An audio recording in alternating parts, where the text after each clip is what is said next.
چل رہے ہیں، آج 4 ذی الحج ہے، آقا نے فرمایا یکم ذی الحج سے لے کر 8 تک جو ایک دن کا روزہ رکھتا ہے اللہ اسے سال بھر کے روزوں کا ثواب عطا کرتا ہے، ایک دن کا روزہ۔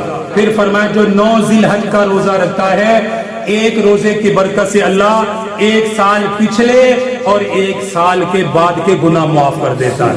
9 ذی الحج کی یہ برکت ہے۔ آخری بات، یہ 9 ذی الحج کی آپ نے کیا فرمایا؟ 1 سال بعد کے گناہ معاف۔ علماء نے لکھا ہے کہ جو بندہ 9 ذی الحج کا روزہ رکھتا ہے کبھی امکان ہے کہ اسے اس سال موت نہیں آئے گی۔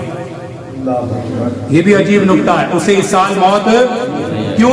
اللہ کے حبیب کیا فرما رہے؟ 1 سال پچھلے گناہ، 1 سال اگلے سال زندہ رہے گا تو گناہ ہوں گے نا، اسی لیے اگلے سال۔ یہ علماء کا تجربہ ہے، فرمایا آقا کا جو فرمان ہے اس سے پتہ چلتا ہے اگلے سال موت نہیں آئے گی کیونکہ اس نے روزہ رکھا ہوا ہے۔ تیسری آخری بات، 9 ذی الحج کی فجر سے لے کر 13 تک تکبیرات تشریق ہوتی ہے ہر فرض نماز کے بعد۔ پڑھتے ہو نا کیا ہے؟ اللہ اکبر، پڑھ لیں، اللہ اکبر اللہ اکبر لا الہ الا اللہ، اللہ اکبر وللہ